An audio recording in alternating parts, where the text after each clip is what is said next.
महराज मलिक ने आज फिर अपने इलाके की आवाज बुलंद की है, लेकिन मैं आपको बता दूं कोई सेटिस्फाइड आंसर नहीं था। आपने देखा कि लोग आपको बार बार कहते हैं कि आप भी पूरी बात नहीं करने देते, बट आपने एक ऑटो एम्बुलेंस का हवाला दिया। मैं जानना चाहूंगी वो क्या है। देखिए, बात सजाद साहब शाहीन की हाँ। थी। सवाल उनका था, पहला सवाल था, और डिस्ट्रिक्ट डोडा के डोडा की। हॉस्टल की बात थी। हालांकि वो बानिहाल से, लेकिन डिस्ट्रिक्ट डोडा का हॉस्टल ऐसा है जो खिताई चनाब को रिप्रेजेंट करता है, जो लोगों को रिलीफ देता है। लेकिन उसी हॉस्टल के अंदर जिन आसामियों को पुर करना था, वो एलजी के दौर में नहीं हुई, वो भाजपा के दौर में नहीं हुई। और जब बात छिड़ी थी तो उन्होंने सवाल उठाया, तो हमारा सप्लीमेंट्री था, क्योंकि मेरा डिस्ट्रिक्ट है, मेरी कॉन्स्टिट्यूंसी के अंदर वो हॉस्टल है जो इतनी आवाम को रिलीफ देता है।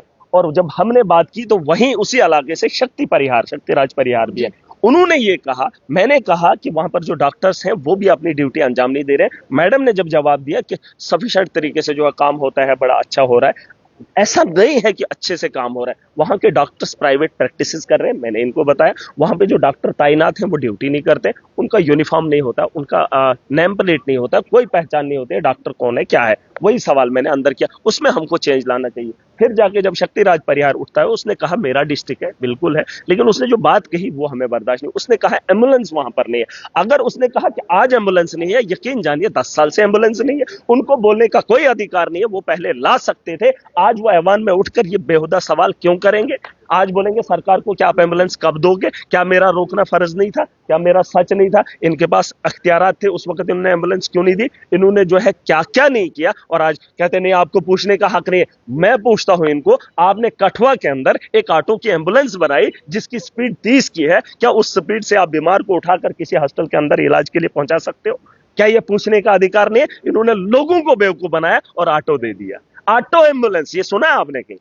ऑटो एम्बुलेंस कठुआ से अगर किसी पेशेंट को लाना होगा जीएमसी के लिए, तो उस स्पीड से कब वो ऑटो एक बीमार को लाकर यहां पहुंचेगा? और अगर कठुआ के अंदर ये ऑटो एम्बुलेंस नहीं होगी तो मुझे कहना, अगर है तो इनके शर्म, इनके मुंह पे, चेहरे पे वो थोप देना, वो फोटो एलजी को दिखा देना कि ऑटो एम्बुलेंस हमने नहीं देखा था। और आज ये कह रहे हैं हमें वो इंपोर्टेड एम्बुलेंस चाहिए, 30-35 लाख की, खुद देंगे 4-5 लाख का ऑटो लोगों को बेवकूफ बनाने के लिए। और ऑटो एम्बुलेंस को पता करे। और मनकोटिया कोई अपोजिशन का लीडर नहीं है, वो भी बीच बीच में सवाल, वो मुझसे लड़ना चाहता है क्योंकि चर्चों में आना चाहता है। मुझे किसी का शौक नहीं, सुन लीजिए, उनको लगता है मुझे कोई फर्क नहीं पड़ता है, मैं चर्चों में, हाँ, मैं मुद्दे की बात करूंगा। उनके पास कोई मुद्दा नहीं है, उनको लोगों को बेवकूफ बनाना है। बस फिर जब चुनाव आएगा मोदी का नाम एक लेंगे। सवाल, आपको लगता है कि जिसको चर्चा में आना है वो महराज को जो है वो आगे से अग्रेसिव करेगा? नहीं, उनको फिलहाल सवाल सही करना चाहिए। देखिए, आपका सवाल सही होना चाहिए, हमारा जवाब होगा। लेकिन अगर बेहुदा हाउस अंदर बातें होंगी, मुझे जैसे इंडस्ट्रीज को लेकर एक लीडर ने बात की, नहीं उसको शोभा देता। उसने कहा लखनपुर हमारा बिजनेस ठप हो गया जम्मू के लोगों का, उन्होंने ही तो किया। उसने कहा सरिया नहीं बिकता है, ईंट नहीं बिकती है, सुन लीजिए। उसने कहा हमारा कारोबार नहीं हो रहा है लोकल लोगों का। तो क्यों नहीं हो रहा है? महाराजा के उस सपने को रौंदा इन्होंने और जश्न मनाया था।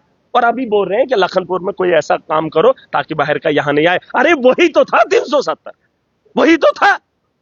इस वक्त ये तोड़ मरोड़ के ये बातें क्यों बोल रहे हैं? सीधा बोले ना, हमारी नाअहलिया, हम मोदी के गुलाम हैं, हम मोदी से डरते हैं, हम मोदी के बिना जीत नहीं सकते, असेंबली में पहुंच नहीं सकते। उनकी भी तो है, किनकी? जिनकी है सरकार से, वो भी तो मुतालबा करेंगे, उनकी भी तो वहां पे उम्मीदें हैं। इनकी नहीं है। किनकी ये है? हिंदुत्व के नाम पे आए हैं, मोदी के नाम पे आए, ये सिर्फ वही बात करें। महाकुंभ मेले में मेरे 2 नौजवानों की मौत हुई, वहां पे पानी के अंदर वो लोग मरे।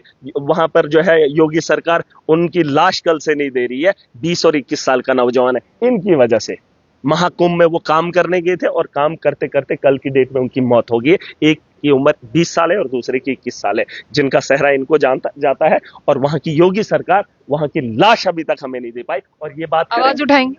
अभी तो ऐवान के अंदर जा रहा हूं, मेरा मौका मिलेगा आप सुनेंगे बड़े गौर से। और सुनना कि इस ऐवान का जो मकसद है और एक नेता की जो ताकत होनी चाहिए और जिस काम के लिए उसे भेजा है, क्या उसको पता है कि नहीं? वरना ये लोग भी बोलते हैं ये तो चर्चा, ये बात करें बड़े नेता नहीं, काम करो जिससे लोगों को फायदा हो। बहुत शुक्रिया। तो फिलहाल महराज मलिक थे हमारे साथ। महराज मलिक जो है आए दिन असेंबली में जो है वो छाए हुए हैं, लेकिन लोग कहते हैं कि for the sake of TRP, लेकिन महराज कहते हैं कि मैं लोगों की बात करता हूं, मुझे टीआरपी से कोई लेना देना नहीं है।